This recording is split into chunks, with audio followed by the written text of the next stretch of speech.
All right, good afternoon and good morning, everyone. Thank you so much for joining me, Matt Winn here at Volusion for our Holiday Readiness webinar, Jingle All the Way to the Bank, Holiday Predictions and Tips for E-Commerce Success. So I know that a few of you are still coming in, so welcome to the party. We're going to go ahead and get started though, because we actually do have a lot to cover, and I'd like to leave some time at the end for Q&A. So without further ado, let's dive in, shall we? All right, so just a little bit about me as we get started. Hi, everybody. My name is Matt Winn. I'm the Senior Marcom Manager here at Volusion. I've been at Volusion for about 6 years now, and during that time, I've had the great and distinct honor of helping lots of business owners get their e-commerce site live and running for the first and sometimes second and third time, depending on the number of businesses that they have open. I am a certified e-commerce geek. I actually printed myself a certificate and carry it around, so that's always fun. As far as personally, I am a marketer by trade. That's what I do for a living. And then I'm a home cook by hobby. So I've got magazines all over the place. Food Network is always running on my television set at home. And then in my other spare time, I like to write and create videos about all things e-commerce. Over the years, it's been about 500 articles and videos on all things from the very basics of e-commerce to topics that are specific to the holidays, just like this, all the way from web design to SEO to paid search. Something I'm very passionate about and hope to be able to share that passion and some of that information with you. And yep, that's me actually in a Santa suit. That is a pajama set to be more specific. And that is also a fanny pack and a teddy bear. So beyond the gift of holiday knowledge, I'm also giving you the gift of holiday blackmail. So if you ever want to post that out there and then have me call you to give you some advice, that will be working for you too. So let's get started. Less about me, more about what we're talking about today. All right, so we're going to kick things off with a quick recap of what's happened so far in 2014. It's a lot of good news that's been going on. It's going to set up the holiday season for you very nicely. So we'll briefly touch on that. Then I'll give you a quick overview of what the top 6 predictions that we have here at Volusion for the overall holiday season. Keep in mind these are specific to the small and medium-sized businesses, although there are a lot of larger industry trends too. And then within those, we'll get a little bit deeper. So how can you tackle mobile commerce leading into the holiday season? And then what can you do? And this is probably one of the more important sections of the presentation that I encourage you to pay attention to, and that's tips that you can take down the Amazon empire. Now, we all know that people flock to Amazon, especially during the holidays, to secure their online purchases and to make sure that they have all those gifts underneath the tree. So there's definitely a lot of different ways that you can compete with them. So we'll go in depth about that as well. Now, this season is a little bit shorter than most, and so with that comes some different expectations from your customers and some different operations that you'll have to leverage for the shorter selling season. So we'll cover that as well. And then we'll take a quick look into how you can really make the most of your sales this season, and that's going to be through personalization, audience segmentation, all of that important math stuff that sometimes we pretend to ignore, but it's really, really important leading to the holidays. So we'll touch on some key drivers there. And then finally, security is going to be an important issue that we'll want to take a look at this holiday season as well. So we'll briefly touch on that. And of course, if you have any questions, please make sure you enter them into the chat functionality within the webinar software, and I'll be able to see those in real time, and then I'll try to address those as I get closer to the end. And again, the more I can, I will have those answered. If not, we will have a follow-up blog post for this, and so pay attention to the e-commerce authority. Anything we didn't get to, we'll make sure that we have a chance to address it there as well. Okay, so let's dive in. So if you're new to a webinar with me, these are pretty casual. Again, as many questions as you can, but I just want to make sure that we are able to kind of give some context into what we're doing. So that's the point of this section right here. So far in 2014, some of the top stories and key trends have really all been positive. There's been a lot of growth in the industry, which has been really good. So census data was recently released on Q2 performance, and they represented 4.9% growth over what happened in the first quarter of 2014. And compared to last year, there was almost 16% quarterly growth for the e-commerce industry. Now keep in mind, this is the full industry, which includes Amazon, Walmart, Home Depot, but also smaller merchants just like you. Now, e-commerce is also continuing to take a larger bite out of retail's pie. So essentially, e-commerce accounted for around 6% of all retail sales in Q2 of 2014, but that was compared to less than 6% in the same quarter last year. Now, the main takeaway from this is twofold. The first is that, again, e-commerce is growing at a very rapid and healthy pace, but keep in mind, too, that including the holidays, there's going to be a lot of in-store purchases, and that will continue to be the majority of the purchases made during the holiday season, which is to be expected. Now, beyond growth in the industry, there's a lot of growth in people's hearts and minds whenever it comes to spending more, especially whenever it comes to retail. So, CCI, which stands for the Consumer Confidence Index, essentially it's just a scale of 100 of how people are feeling about the overall economy and their willingness to spend. Well, in July 2014, it hit a new high since October of 2007, reaching 90.9. Now, that's a lot of factors involved, and these are all good things for you as we go into the holiday season. The housing market's doing well. We're starting to see unemployment drop. So all these bigger macroeconomic indicators are lending themselves to feeling more comfortable at home, shelling out a little bit more cash, and buying some more things, which is definitely good for you and your online business. Now, overall retail sales, and this is in-store and online, rose 4.8% in Q2 2014 compared to what it was. So not only are people feeling better, they're actually putting their money where their mouth is and purchasing more goods, which is great. So one of the biggest things that we've really seen, and this is no surprise to anybody, is that consumers are becoming more and more comfortable with mobile than they ever have been. Here at Volusion, we pulled a large set of customer data for the first half performance for 2014, and we found that our customers experienced a huge jump in mobile sales of 23%. Again, that's January to June. So that was compared to a previous year, but just to see that take place is really, really telling. Now, there's also a downfall, depending on how you look at it, whenever it comes to mobile. The increased rise of mobile from a lot of different users leads to a really convoluted and frankly, an unpredictable purchasing path across devices and channels. And what I mean by this is you're probably seeing a lot more traffic coming from different devices. So as where the lion's share was coming from desktop and probably still is, you're probably starting to see an uptick in the number of people who are visiting your site from smartphones and tablets. Well, you're probably also seeing that impact your website metrics too. So people who are visiting your site from smartphones, well, they tend to bounce a lot faster because they're just trying to get an overview. So your overall time on site is probably dropping, but you're still continuing to see more visits from those mobile solutions. So really what that means is that people are coming to your site from different devices, and whenever that happens, you're not exactly sure at what point they're going to purchase. You don't know at what point they're absorbing information, so it can make things a little bit tricky. And we'll get into this on the next slide, but people are probably visiting your site multiple times from multiple devices, which means that consistency, looking at the next bullet point, is extremely important because, again, you never know at what time, at what device, and on what page people will be coming to your site from. So you want to make it as consistent, as clean, and as professional as possible. Now, again, mobile is extremely important. I'm very excited about the future of mobile in terms of e-commerce and overall web browsing, but let's not take our eye off the prize here. So desktop still accounts for over 80% of online sales for small and medium businesses, again, despite this mobile growth. So it's very important for you to, yes, pay attention, make sure that your site is mobile optimized, but at the same time, your bread and butter, especially whenever it comes to purchases, is your desktop site. So don't neglect that. Now, another huge story, of course, is from the hugest, biggest player in the market, and that is the 800-pound gorilla, which is Amazon. And it's becoming more dominant and more dominant as we go along throughout the months. Now, July sales for Amazon, they call them same-store sales. Well, it's online, so it's a bit different than normal retail jargon, but their same-store sales in July rose 40.4% as compared to July in 2013. So that's pretty telling. They've also had several product releases coming out. You probably saw them talk about their new drone technology. That was a good PR hit for them. But they also recently released a new mobile payments feature to compete with different things like Square, Stripe, things of that sort. But one of the biggest questions with Amazon is their question of profitability. So you may have seen stories about how, yes, their sales have gone up, but their profits have definitely declined. So is their business model sustainable?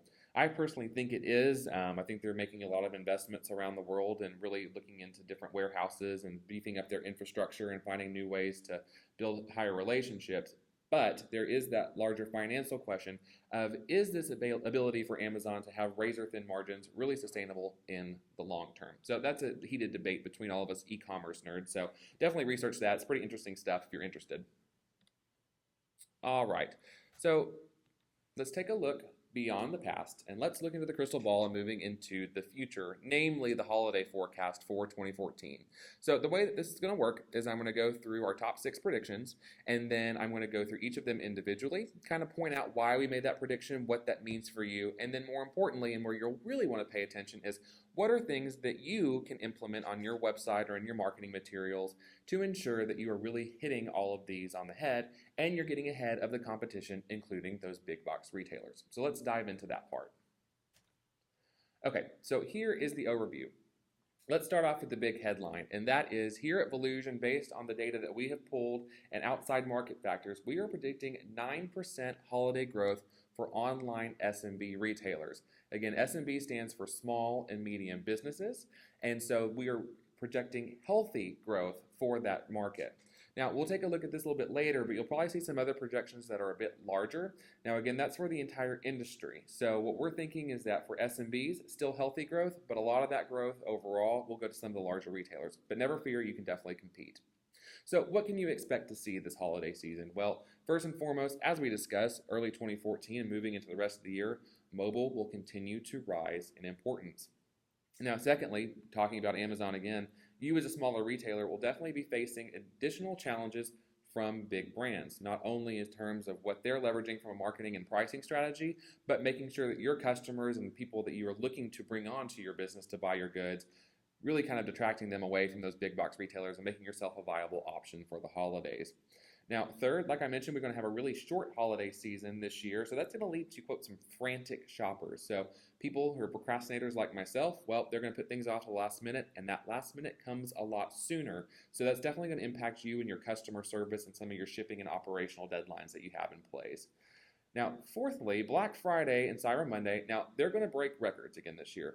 I will bet the farm on it, but they're also going to be heavily extended. So we'll talk about the idea of holiday creep. That's something really important you want to pay attention to as well. Fifthly, data analysis is going to be the secret for you as a small business owner to increase your sales. It's no longer enough for you to be able to say, all right, great, the holidays are here. I'm going to see a natural upswing in my sales. No, fortunately or unfortunately, depending on how you look at it, you're absolutely going to really turn to data to segment your audiences, figure out what channels are the most optimized and are most efficient for you, and focus on those. So we'll talk about that too.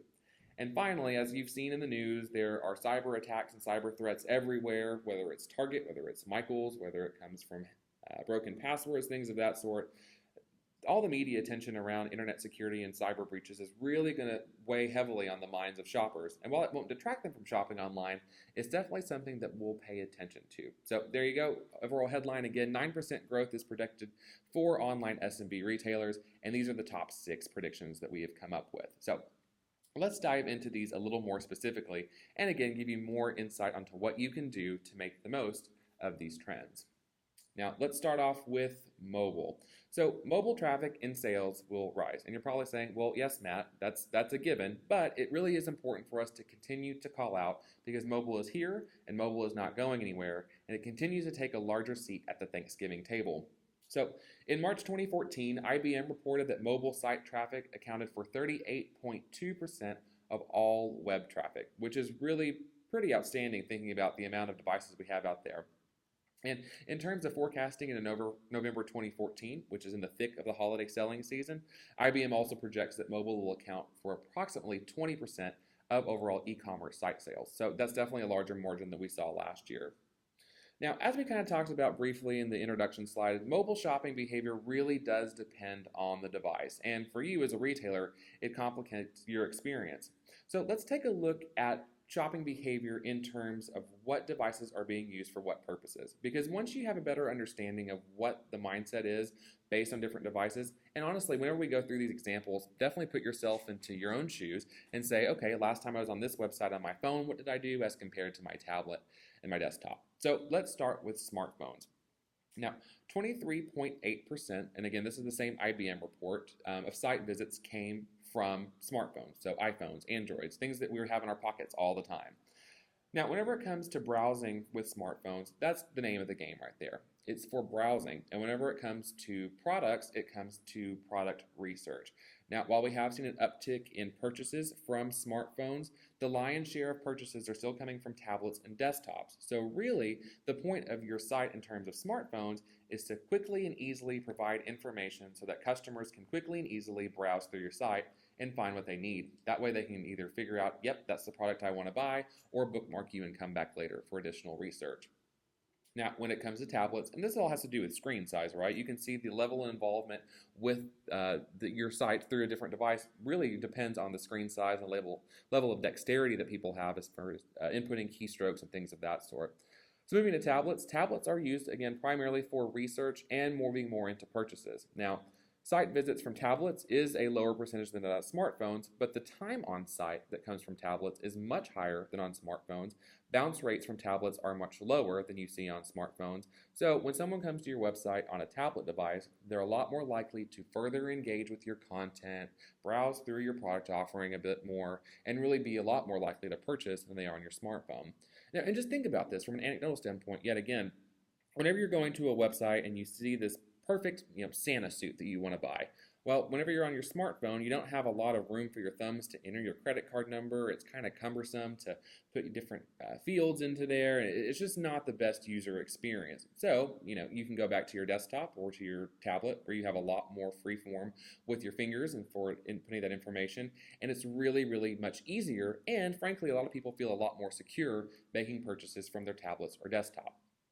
And then speaking of desktops, like I mentioned, and I can't harp on this enough, desktops will continue to be the most dominant form of device, accounting for over 80% of all sales. So again, the moral of the story, and I'll say this probably 8 more times, so forgive me in my soapbox, but you have to focus on your desktop site. Mobile is important, but again, the actual conversions in terms of sales and padding your bottom line will primarily come from your desktop site. So consistency across devices will be extremely paramount, especially during the holiday season, and frankly, moving forward for the rest of eternity whenever it comes to e-commerce. Now, one thing that you'll want to keep in mind is you need to shift your mindset, okay? So consumers are blind to the idea of channels. So you think of, okay, I have my mobile site, I have my desktop site, I've got my listing on Amazon, I've got my Facebook listings over here, I have this channel, I've got my customer support channel here, I've got my email platform. There's a lot to take in, right? Well, guess what? Your customers don't see it that way, and frankly, nor should they. They see every touch point with your brand, whether it's on their smartphone, whether it's on their desktop, as an interaction with your brand, rather. So you have to make sure that consistency is there. Keep in mind, shoppers can and will enter your site from any page on any device. So branding consistency, design consistency, messaging consistency, discount consistency is all extremely important. And as we discussed, if someone comes to your website from a smartphone, find a product they like, they may come back later and research it more on their tablet and then go back and purchase it on your desktop. So you want the best experiences you can provide as possible. Okay, so beating that dead horse as far as mobile, let's move into more mobile by the number. So this is a graphical representation of what you can expect to see and what we have seen as far as the growth of mobile. So this report again comes from IBM, great report. Again, I highly recommend that you go out and read it. But some of the big takeaways here I've highlighted in red. So if you take a look at that percent of site traffic over on the left-hand graph, take a look at the first red box. Now, that was the holiday season in 2013. Do you see how the percent of mobile traffic really spiked during those 3 months? Well, that's one story. But what's really interesting too, and to reiterate the points that we've been making, is that if you look at January, February, March of this year, you can see that levels that were reached, which were records in the holidays of 2013, are now even higher than ever, despite it not being the holidays. And frankly, Q1 is usually slower than Q4 for e-commerce sales. This is really interesting. Now, on the chart on the right, we're talking about mobile percentage of sales here. Now, you can see that definitely saw a huge spike moving into Q4. So again, we'll see a spike in Q4 and the holiday season as well for 2014. But again, all of those numbers, despite their growth, are still under 20%. So again, mobile is important, but your desktop is still more important. So you can kind of take a look at all those things. Don't forget your desktop site is the main takeaway, and we went through those bullets. So let's continue moving on what you can do to make your site looking great on mobile. Okay. Simply put, you need to make sure that your site is mobile optimized. Now, the main thing you want to focus on, especially in terms of your product pages and in terms of your smartphone specific site, is focusing on your products, your categories, and your mobile checkout. So whenever people are coming to your site, one, does it look consistent with your overall visuals? But two, can people find your products? Can they browse through your categories? And can they check out quickly and easily? Again, think about everything that we just talked about in terms of mobile shopping behavior. If it's your smartphones, it's for browsing and research, or your tablets, research and purchase. Now, the main thing that you'll want to do, especially now in late August before we get into the holiday season, is identify your traffic patterns through Google Analytics. Now, everything I'm talking about here is based on what we found through our research, through third-party research, in terms of either small business owners or the larger industry. But what we didn't take a look at was your site specifically. But you have the power to do that, and that's what you need to really empower yourself by doing, is getting into your Google Analytics account, go through and identify where your traffic is coming from and break that down by percentage. Okay, so 33% for your site may be only 18% of smartphone traffic. Not only that, you'll want to take a look at what browsers are they coming through. Is it coming from Safari or is it coming through Chrome? What level of tablet usage is taking place and what kind of tablets are they? Are they coming from an iOS operating system or are they coming from an Android operating system? All of these things are helpful for you to drill down so you have a better understanding of how people are coming to and interacting with your site. Now again, if you saw a huge lift in mobile traffic and a big lift in your bounce rates, that's pretty much to be understood, A, because we talked about people coming through smartphones just for product research and browsing, but don't let that discourage you. Again, knowledge is power here, so once you have that understanding of where your traffic is coming from and your breakdown upon device, you'll be a lot better equipped to actually go through and make implementations and adjustments as needed. So as we talked about, creating consistency is going to be extremely important. Start on that now. It can be as simple as ensuring that the colors of your mobile site and your desktop site are consistent. But what I really want you to focus on this year is making sure that your discounts are consistent between all of your channels. So let's say that you send out an email that has a 40% off discount on a certain category. Well, guess what? If someone comes to your mobile site, they need to make sure, they need to A, be able to see that that discount is available there, and B, you need to make sure that you have that discount leveraged on your site as well, because nothing leads for a bad, more than a bad customer experience than an inconsistent customer experience. So that's really important too. And then again, what you'll want to talk about here is you want to shift your mindset on a mobile site. So I keep saying your mobile site, your mobile site. Ensure that your mobile site does this. What you want to do is kind of put yourself into that customer mindset and shift the focus from your mobile site to an arm or an extension of your larger brand and your larger web presence. Because again, customers don't see channels, they don't see device-specific channels, they see your brand. And so if you mold your sites and your presences and your different channels to follow a similar fashion, you're going to be in a lot better shape in terms of how you optimize and how you boost conversions. So something a little bit more tactical, a little less high level, and we've seen success with this from some of our merchants, so we're taking a page out of their book and sharing it with you. Try email campaigns that are very product or category specific, especially moving into the holidays. So YesMail reports that 64.5% of all email opens during the last quarter took place on a mobile device, namely a smartphone. That makes email the most popular mobile activity as opposed to games, Facebooks, or any other apps. So what you'll want to do is you want to leverage that behavior by segmenting your audiences for product-specific discounts. Now we'll get into this a lot more deeply into section 5 of this, but basically if you can take a look and say, all right, I sell apparel, and I have a segment of customers who buy nothing but hats. You can send them an email that links directly over to one of your brand new hats or a hat that you know that they would love, and then from that email they can click directly to that product page and make a purchase on the fly. Now this tactic works for any type of product, and it can even work across entire product categories based on the size and scale of your segmented list. So make sure that, again, your site is mobile optimized in general, make sure it's consistent, but for a very strong tactical email marketing strategy, take a page out of that book and provide those product specific discounts to your customers via email. Your conversion rates will be much higher, and again, it really lends itself to the nature of not only mobile email, but mobile shopping and browsing.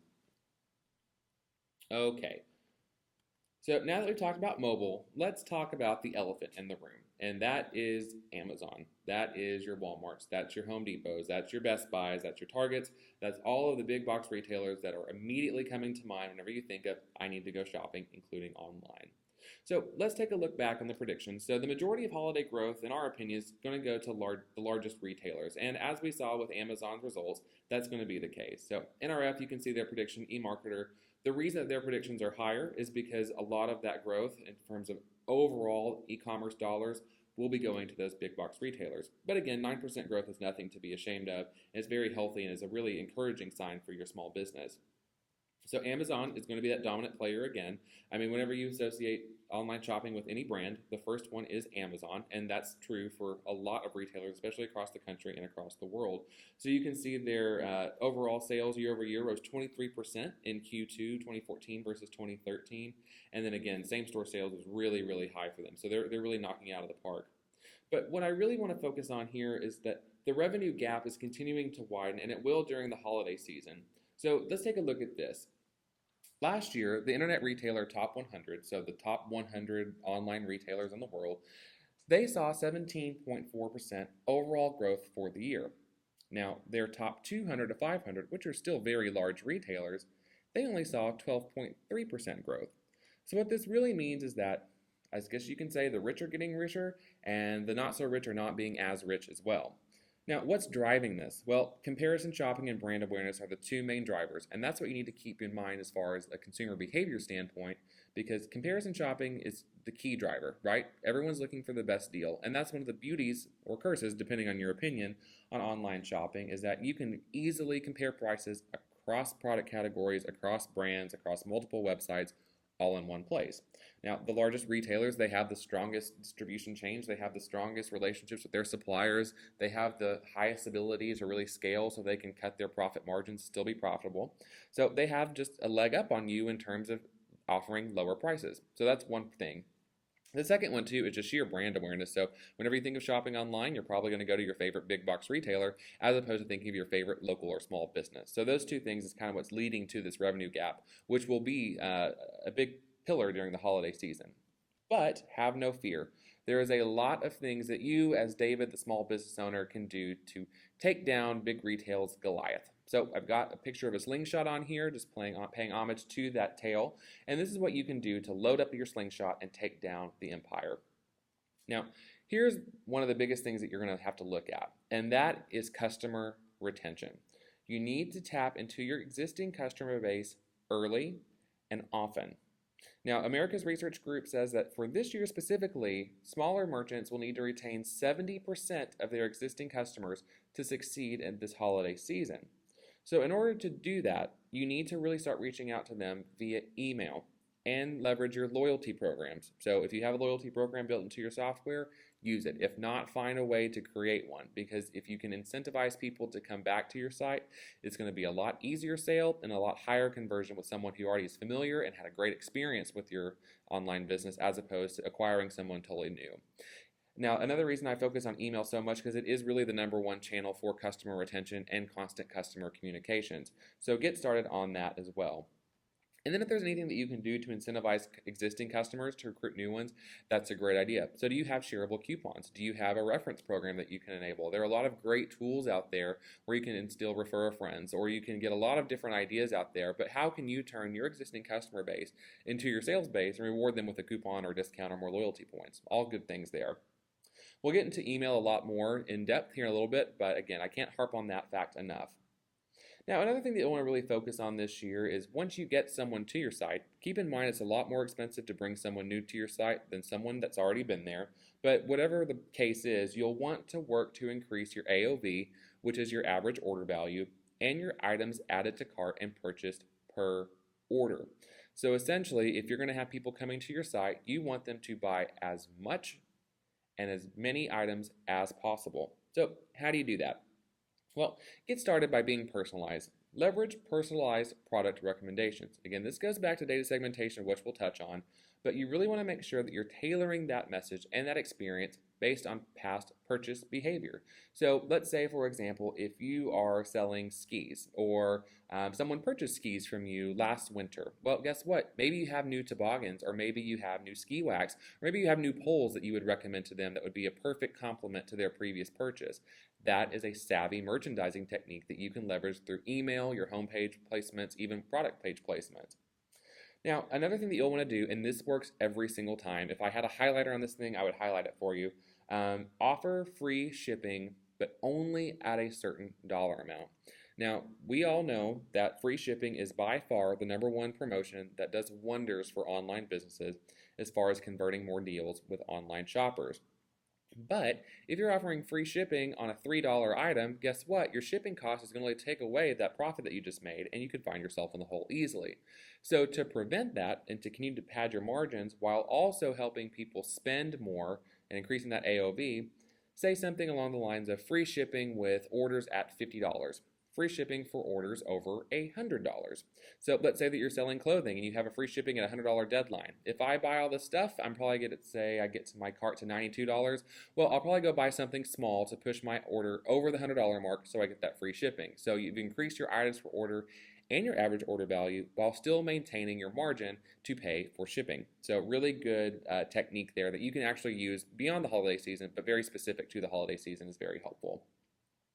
Now, another thing, and this is all about merchandising, folks, you'll want to upsell and cross-sell your products on your website. So let's go back to that ski example. So if you have skis listed on your product pages, you can have various products that would be recommended for that. So what poles are the best accessory? What outfit looks best with that set of skis? Or is there anything else that you can sell with it? Are there any service policies that you can sell with it? Any warranty that you can sell with it? Having those upsells and those cross-sales very apparent on your product pages and throughout your e-commerce site is a great way to spur some impulse purchases. And again, all about increasing your AOV and your items per order. And finally, bundle products and offer product accessories. So one great example, let's say that you're an outdoor retailer and you're selling tents. Well, guess what? If you want to sell a tent and a sleeping bag and a few water bottles, you can kind of cut down the price on each individual item, but you're still getting them to buy more they initially would have. So being able to merchandise, to encourage impulse buys, to offer perceived or actual value, either way is great. But again, what savvy merchandising techniques can you use to get people who come to your site to buy more? Now, another smaller tip but an important tip that you want to take a look at is to encourage but don't enforce account registration. Now, this is kind of a debate that come upon our e-commerce geeks as well, but I am in the firm camp that you should encourage, but you shouldn't require account registration, because at the end of the day, you want to have that sale before you have that lead to market to for the rest of time. But if you are able to encourage account registration, it's really helpful for you in a lot of different ways. First and foremost, it allows you to market into the future. It also allows you to recover abandoned carts. We've seen abandoned carts skyrocket over the past year across the entire e-commerce industry, regardless of size, stature, or what you're selling, just based on mobile and people being fickle. So if you can recover those abandoned carts by having their email address on file, sending out a discount, or just asking them to come back to your site and finish the purchase, really, really helpful. Well, what's also extremely helpful, again, moving down into our segmentation conversation, is if you can identify purchase patterns and product taste for certain individuals, it's a great way for you to offer those recommendations to go back and help increase that AOV next time those customers come back to your website. And then again, personalized emails and discounts really is that slingshot in your hand to take down the Amazon empire. Really, really focusing on that is important. And you can get a lot of information that's customer specific if you have them register on your site. But again, do not require registration. That will lead to a spike in abandoned carts, and you don't want that during the holiday season. And finally, you don't have to beat them if you can join them. So there are a lot of different places for you to sell your products beyond just your e-commerce site. Again, that is the bread and butter of your overall brand presence and your website presence, but there are opportunities for you to list your products even on Amazon Marketplace. Now, definitely take a look and see which shopping engine or what marketplace is best for you. We've got capabilities within our own software to help you list those products seamlessly. But what shopping engines work best for you? Is it something like Google Product Search, or is it something a little bit more niche in terms of your products and your industry? So that's a really good way to get more exposure to your products and to acquire more customers. But one thing you absolutely have to be careful of, my friends, is you've got to look out for your profit margins. Now, whenever you go into the arena with the big boys, they're going to, again, have that big boy pricing where they're able to really offer razor-thin margins and really outbeat you, or beat you out on price, rather. And that's okay, and that's something you have to accept. And then just to kind of provide some validation to that, Channel Advisor reports that 53% of retailers cite maintaining competitive pricing, like we've been talking about, is their top challenge for selling on a marketplace. So whenever it comes to selling on marketplaces, whenever it comes to account registration, it's always specific to your business. So always make sure that you're taking a look at what works and what doesn't work for you, and then adjusting the strategy accordingly. So My friends, you can go out there, you can do it. I know that Amazon is big and scary and those other big box retailers are really intimidating, but you have a unique point of view in that you're a small business. You know your product better than everybody else, and you can offer that human touch of service that these folks just can't. So be excited, not scared by this big retail and the rise of big retail. You can do it. I believe in you. All right, let's talk about prediction number 3. And this is the shortened selling season. Now, the word frantic may be a little bit hyperbolic, but I do like to think that it kind of paints a picture, or at least a funny mental picture of people shopping online very, very last minute. So let's talk numbers a little bit. So this year there are only 26 selling days in the holiday shopping season. Now, just to get our definition straight, the holiday shopping season is technically considered the day after Thanksgiving to Christmas Day. So 26 days in 2014, which, believe it or not, is actually one more selling day than last year, which is one of the shortest in history, but definitely much less than the 31 days or the full month that we saw in 2012. Now, 5 or 6 days may not seem like a lot, but if you think about it, that's a full week, okay? So people are definitely going to be crunched for time. Now, remember last year, it seemed like we had just finished putting up the turkey leftovers whenever we were already tearing down the tree, so it really can catch up to you.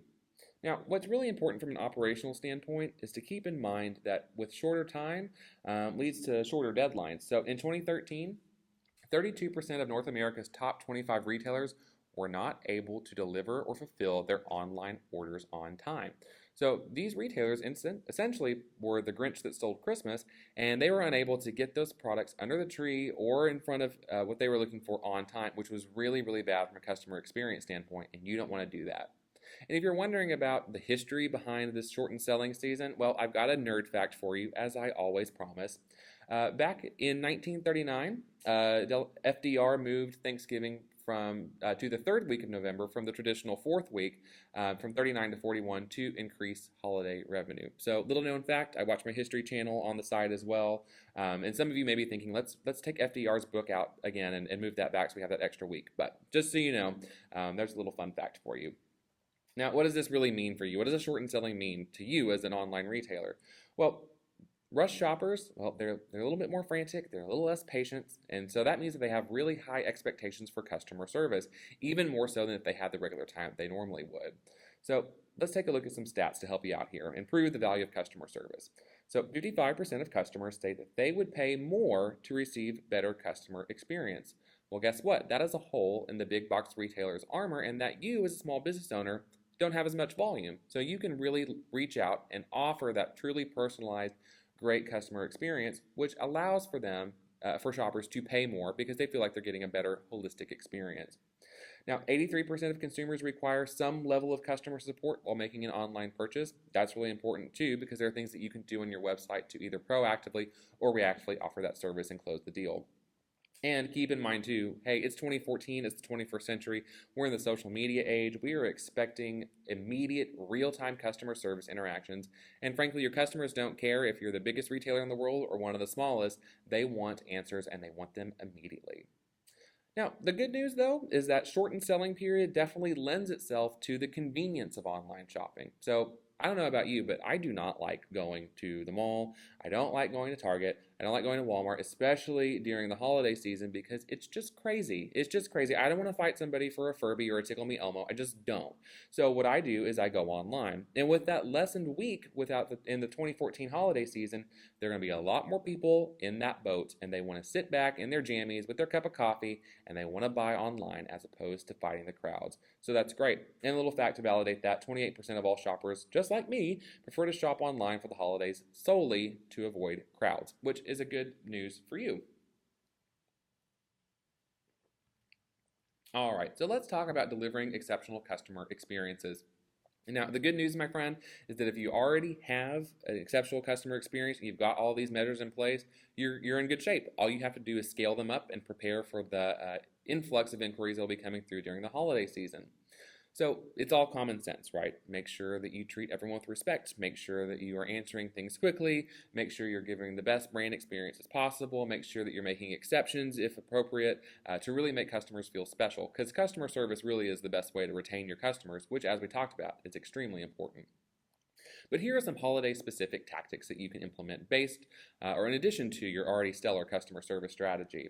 Now, as we talked about, there were a lot of people who missed their shipping deadlines last year, and you don't want to be in that boat. So plan out your shipping deadlines ahead of time. So you got to think about, first off, well, what is the last day that merchants can, or excuse me, that customers can buy off my retail site and still receive their gift in time for major holidays? And once you figure that out, you want to definitely communicate that on your website and in your order confirmation emails. Because if someone purchases something on, let's say they celebrate Christmas, and they purchase it on the 23rd thinking they'll get it on the 24th, but guess what? You don't have overnight shipping. Well, they're going to be upset. And while they should have maybe thought about that, you could have definitely done some due diligence and putting out that shipping deadline. What is the last day to order to receive products on time? So to kind of appeal to last minute shopper though, offer expedited shipping, whether that's an overnight and a 2-day option. Now, I can hear all of you saying, Matt, that's so expensive. Well, yeah, it is expensive, but you make sure that you pass that cost along to your customers. I did this last year. I waited until the last minute, and then I ended up paying about $100 in extra shipping fees. Why? Because I was too lazy to go to the store, and I wasn't able to get online fast enough to buy everything. So if your customers are procrastinating, make sure that you charge them for it because it's not your fault that they waited till the last minute, but give them the option to still purchase. Now, you're also just going to have to scale your customer service staffing, for example. So you're going to see an influx in inquiries over the holidays, and that's good. That means people are interested and they want to buy, and the more people you can talk to, the more people you can sell to. So what are some basic things that you can do? Especially on huge shopping days like Black Friday, Cyber Monday, the week of Thanksgiving, the week leading up to Christmas and other major winter holidays, you'll want to extend your customer support hours. So let's say that you normally only offer customer service by phone or real-time live chat from 9 to 5. Maybe you extend that out from 8 to 7 or 9 to 9. If you are able to do that, or if you can bring someone on to help you do that, that's a great tool because, again, people are shopping at all different hours depending on what their schedules are like, and we're all busy during the holidays. So the more times that you're available, the more times that people are able to talk to you, which is a good thing. Now, regardless of what your hours look like, whether it's a 4-hour window, a 2-hour window, or an all-day 24-hour window, you want to clearly communicate your hours of live operations on your website. And you also want to communicate your response times. So let's say that you don't have live customer service. You're a one-person show. You don't have time to do that. You'll be out of town. If you have email support, which you all should, frankly, you should communicate your response time. Say, send us an email. We'll get back to you within 2 hours. We'll get back to you within 24 hours, just so customers know what to expect as far as when they'll get an answer so they can hold them over before they go look somewhere else. Of course, staffing is going to be important. Now, if you already see large scales of questions coming through, you might want to bring on a few more people to help you out. So ensure that you do have adequate staffing. That's really important. And then finally, and this is the easiest thing that you can do, the most proactive thing you can do, which will save you time and money in the long run, proactively offer customer support in the form of FAQs. And you can make that holiday specific. So if it's a question about how long does it take for certain items to ship, what is my return policy? How many days do I have in case I need to return? Do I need to return things in the box?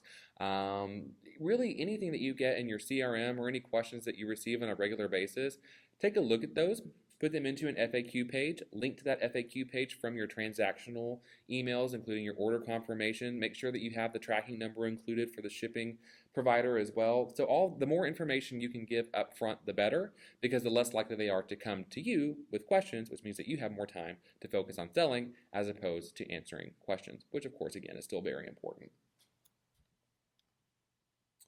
All right, moving right along to prediction number 4. And this is a big one too, guys, so pay close attention.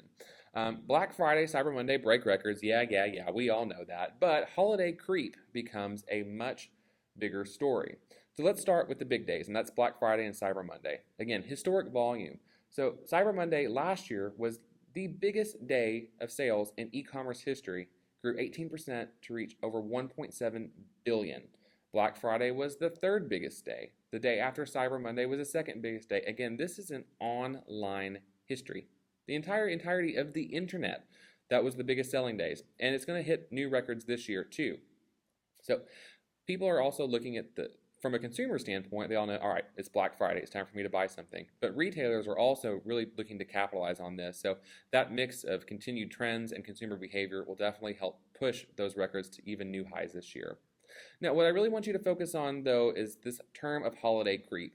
Well, Matt, you might be asking what holiday creep is. And there's two kinds. The first kind is someone in his late 20s who wears Santa suits with fanny packs and a teddy bear out in public, but that's not the holiday creep that we're talking about. Now, the real holiday creep that we want to focus on is this phenomenon of extending traditional selling periods, frankly, Thanksgiving week. So if you think about it, remember last year whenever everybody was in an uproar because Walmart and Target and I believe Macy's opened their doors on Thanksgiving Day and people had to work on Thanksgiving? Well, that's what holiday creep is. And whether you agreed with it or not, it worked for those retailers because Thanksgiving Day sales increased 21% online and even more so in store. So you're definitely going to see Thanksgiving Day be big, and you're going to see a lot of other marketing materials and discounts and promotions going out even earlier into Thanksgiving week, and then on the back half of that, extending Cyber Monday out to really last throughout that entire week too. And again, this is nothing but a result of that shortened selling season. So you can see people are really pulling out the stops on the retail side to get as much traffic and traction as possible. Now, one thing that happened last year that I don't think is going to happen this year is that sales during that last week of Christmas really slowed down. And retailers saw that in their trend analysis, and they're not going to let that happen again. So despite all of the record-breaking days that we had last year for the holidays, none of those top 10 days took place in the week leading up to Christmas Day, which is interesting because you think there would be a big spike from last-minute shoppers. Well, two things happened. One, retailers kind of got tired of giving away the farm and providing their deep discounts, and because there were so many discounts, consumers really kind of finished their shopping earlier. Now, that being said, last-minute shoppers will still be an important audience, and they will continue to offer a lot of discounts and last-minute discounts to capitalize on that group of folks. So let's talk about holiday creep and what you can do. So first off, let's make sure that you're blowing out and extending those major selling days. Firstly, I'm not a big shopper, but I do make sure that on Black Friday and Cyber Monday, I go check out what are the deals on my favorite retailer sites, and then I go and I usually buy stuff for me and others sometimes. But you really want to make the most of these big selling days. So to get started, and you'll want to get started sooner than later, believe it or not, even though again it's only late August, you'll want to email your lists early and often. Okay, so you need to get people excited about your Black Friday before Black Friday comes, or Cyber Monday. So start selling emails a week, 2 weeks in advance that are specific to Black Friday, and it's for customer retention.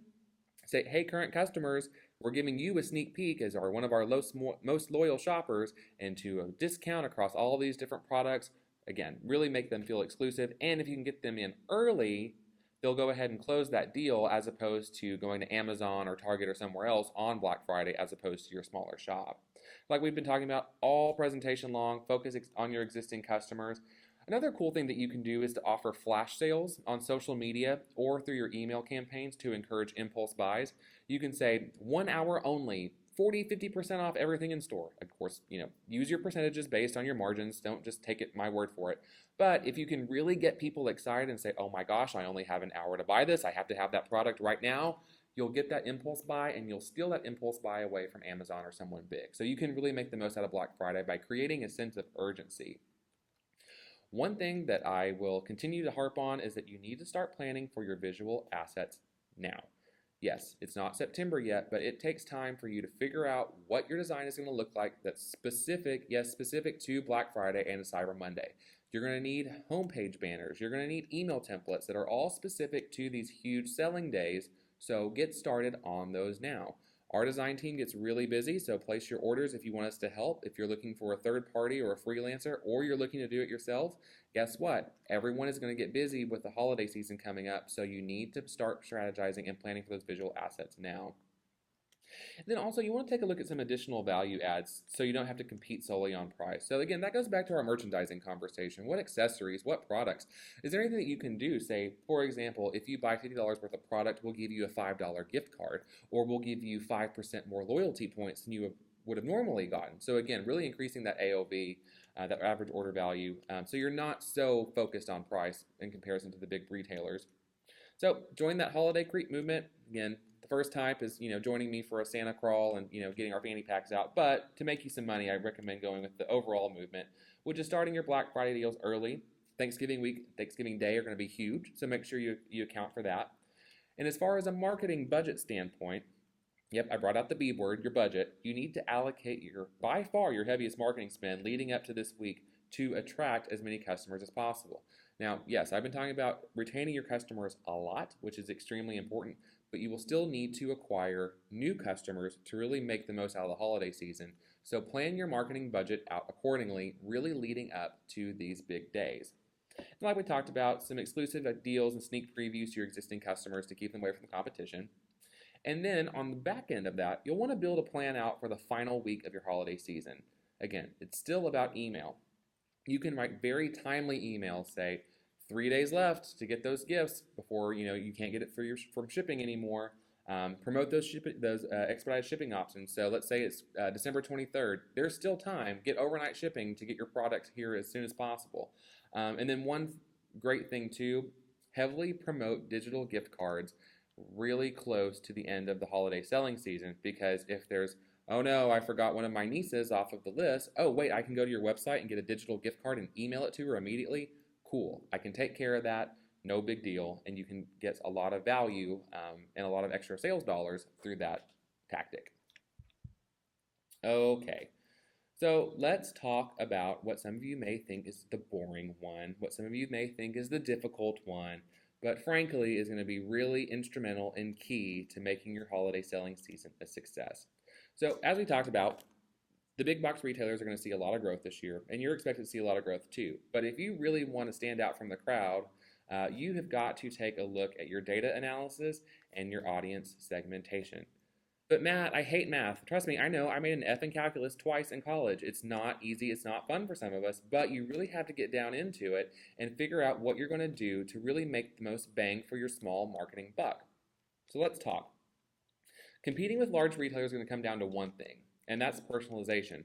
Let's face it, if you're not in this boat, you're probably attending the wrong webinar, but most of us small retailers, we can't afford to blast really broad-based messaging to attract more market share. Instead, we have to take more of a sniper approach where we take highly targeted messaging based on data analysis to really get our message across efficiently and cost-effectively. So we need to figure out what is that purchasing behavior that we see from our customers.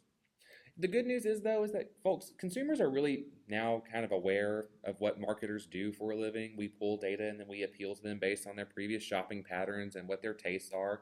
I mean, frankly, they offer us a lot of this data, and so, we have the right to be able to go through and do it. That's a personal opinion. I work for Volusion Inc., legal disclaimer involved. But let's take a look at these stats. So 55% of consumers expect for retailers to use purchasing and behavioral data to offer relevant promotions. So if you have any qualms about going through and saying, well, I don't know if this is the right thing, this might be too big brother, don't. Your customers aren't that worried about it as long as you don't take that creeper line. Now, achieving similar growth as previous years will be more difficult in 2014. And this is just a simple mathematic principle. Whenever you have 2 of something, achieving 100% growth to get to 4 is very easy. Whenever you have 4 million, trying to get up to 8 million is a lot more difficult as far as the sheer percentage growth. So it's going to be a little bit harder to have the same level of rapid sales growth that we've had in previous years based on sheer sales volume like we just talked about and competition being at an all-time high. All of that to be said is not to be deflating, but to encourage you to be savvy and prepared and to really go for it as we lead into the holidays. So let's talk data, shall we? All right. Hello, webinar invitees. Meet data, your new best friend. Now, the first thing you'll want to do in this data analysis, you want to take a look at your most effective and identify your most really impactful sales and marketing channels. So if you're running paid search, which campaigns are your top performers? Which are your least effective? Well, with your top performing campaigns, you'll want to put more budget into those because you're going to get more conversions. And then those least effective campaigns, you may even want to cut those because you don't want to spend any dollars that aren't going to make you dollars, if you know what I'm saying. So another thing you'll want to look at is what landing pages, whether that's product pages, your home page, landing pages that are specific to paid search campaigns, which have the highest engagement rates. Well, guess what? You may want to push more traffic to those pages. Which pages have the highest bounce rates? And again, take a look at the device there, but if you see high bounce rates, you may want to divert traffic from those pages so that, again, you're not wasting those precious dollars that you have for your marketing. Which web pages have the best conversion rates, and how do you better feature those pages? Do you see a higher conversion rate with phone orders? Is it possible for you to get more people on the phone? Do you see best results coming from your email campaigns for a certain list as opposed to a broad-based email that's going out to a different list? How are your social campaigns performing? What you want to do is you want to stack all of these campaigns that you've had throughout the year and even last year's holiday season to see what worked the best, focus on those, and then what doesn't make the cut, and then give them the cut. Now, you'll also want to segment your customers based on purchase behavior and other behavior. So you can slice and dice this 1,000 different ways, but here are some of the main ones that you'll want to look at because it'll be really helpful for you as far as building out your email campaigns, your paid search campaigns, things of that sort. So one thing you want to look at is purchase frequency. So which customers purchase from you the most often? These are the ones you want to reach out to the most, because they already love your business. They've come back and bought several things, so you can give them discounts. You already have their attention, so get them to come back. That's the easiest. You also want to take a look at who's in the middle and who can I incentivize to come back and buy more. And then who purchased once or twice and never really came back, and what can I do to really bring them in one more time and give us another look. So frequency is one of the main ones I'd recommend looking at from a segmentation standpoint. Now also take a look at what types of products did they purchase. So if you're selling an apparel store, do you see a segment of customers that are buying mostly dresses, or are you seeing a segment of customers that are buying mostly pantsuits? You want to segment those customers. Why? Because you can send them an email that says, hey, check out these new dresses that we got, or check out these new pantsuits. Because if you have a customer that's bought nothing but pantsuits and you send them over a party dress, well, guess what? They're not going to buy it. You just wasted an email send, and vice versa. So product personalization is huge, especially from an email standpoint. And of course, demographics, age, location, gender, any themes that you can see there, you can tailor your visuals, your messaging to really stand out and make the message as personalized and appropriate as possible. Now, the next step on that is you want to prioritize those segments, okay? So there's only so many hours in a day and so many dollars in our bank account, so you need to figure out, well, what is the size of each segment and what is the potential value of each segment? So you'll want to do a cost-benefit analysis, you'll want to do a little bit of ROI thinking. You don't have to put pen to paper, but just think about, okay, where should I focus the majority of my efforts, and then make sure that you're going after the biggest piece of pie that you can. And then as I've been discussing, make sure you're tailoring those messages accordingly. Going back to that pantsuit versus the party dress example, make sure you're making the message very, very tailored to those specific audiences, because the whole point of the exercise with segmentation is to make sure that you are giving the right discount, the right message, and the right statement over to those very specific segments that you've created. All right, now this one is a very short one because it's something I want you to be aware of, but there's not a whole lot that you can do or that you really need to do about it. And that comes to the thought of security. So security, prediction 6, security becomes a heightened point of concern for wary online shoppers. Like we talked about at the very beginning of the presentation, we saw crazy things happen this year, like Heartbleed took place.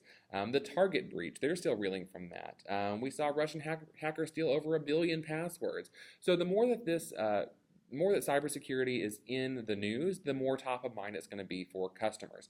Now, here's what you need to know though. Security concerns will not stop people from buying and shopping online, but it will be, again, top of mind. So what you need to do is you should overcome this concern by simply reassuring shoppers that your site is safe. If you're a Volusion merchant, we're already heads deep into making sure that we've got everything taken care of from a hosting, security, and infrastructure standpoint, so you don't have a lot to worry about there.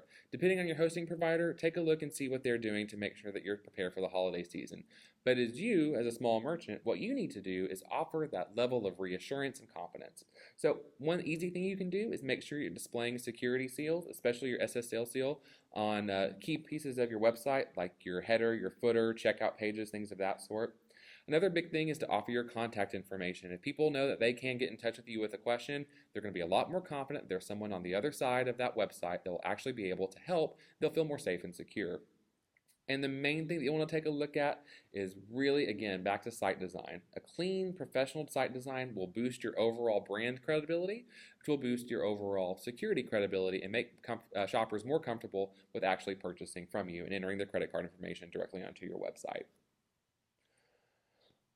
All right. Well, we have covered a lot, and that's really exciting because there is a lot for us to work on as we lead into the holiday selling season in terms of optimizing your website, making sure your marketing campaigns are in place, making sure your budget's going to the most appropriate channels, and really just making sure that we are reaching out and getting those current customers to come back while still focusing on acquiring new customers. So, if you were taking notes, these are the 6 items that will be on the exam. So, here you go. Key takeaways: 1, ensure your site is mobile friendly. 2, make sure that you're focusing on current customer and you're implementing savvy marketing to compete with Amazon and those other big box retailers. 3, stellar customer service. Well, you have to have a strategy for it, so go ahead and put some of those tips I gave you into place. 4, join that holiday creep movement. Take Black Friday throughout the entire week of Thanksgiving. Make sure you're extending Cyber Monday out. Even if you don't want to, it's kind of one of those things where everybody else is doing it, so you probably want to do it as well. And then 5, segmentation data analysis is going to be key. So increase your sales and conversions and optimize your messaging by really diving into that data now. You still have time to do it, so go for it. And then finally, reassure shoppers of your site security. Now, again, we covered a lot, and there's a lot for you to do, but it's all doable if you start now. So start segmenting your list, start figuring out what design assets you need, start figuring out your coupon and discount strategy, start figuring out when you're going to put up your new website promotions and when you're going to take them down. Start figuring out when and where and how you're going to staff your customer service. Figure out what you can do to better optimize your mobile site and what products you want to feature, and make sure your design and your branding, your discounts are consistent. Do all of that now, that way you're not in a last minute scramble, because really the holidays for a lot of us is a really, really important time across the retail sector, and for you as a smaller business, you can really see a lot of gains through that. So I highly encourage you to start that now as opposed to waiting, and it'll definitely pay off in the long run. So thank you everyone for attending. I know that we have hit the hour, but I did have a large number of questions come through. So I wanted to address just a few of them while I have you. And then I will also be sure to have additional information available whenever we have a follow-up blog post that will be coming out soon. So one of the big questions that we had, and this was a really common theme, and I can understand why, was around the lines of competitive pricing. Well, someone put it really best. Let me read off of this word for word.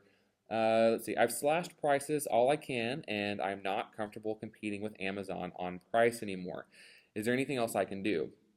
Well, one, I'm glad that you've recognized that you really can't or shouldn't compete on price anymore, because it's a battle that you probably just won't win, depending on your industry and your type of product. But yeah, there is something else you can do, and you can kind of take the opposite of Amazon approach. And I really, really like to offer this information, this suggestion as well. And it's, don't be afraid of being small. I mean, you're not an Amazon, you're not a Target, you're not a Best Buy. So be proud of being a small business. People like small businesses. Or as I like to say, create an emotional connection by showing off your smallness. So what you can do to do that is tell your story. So use your About Us page, use your communications, use your social channels, use your email to go out and say, yep, I'm a small business, I run this by myself, all the proceeds go here, or here are the faces behind the business. Adding that personal touch will really make a big difference. And then, kind of just go for it and include support small business messaging. I really like some of the businesses I've seen that say, yep, we're a small business, we support small business, we encourage you to support small business. It makes people think twice before they go to Amazon. So don't be afraid to kind of use that call to action and really reinforce your small business stature, because it's nothing to be ashamed of. In fact, you should be proud of it. And there is a movement of consumers who are looking to really kind of give back to the community. I mean, we have Small Business Saturday now. So really leveraging your smallness is really helpful.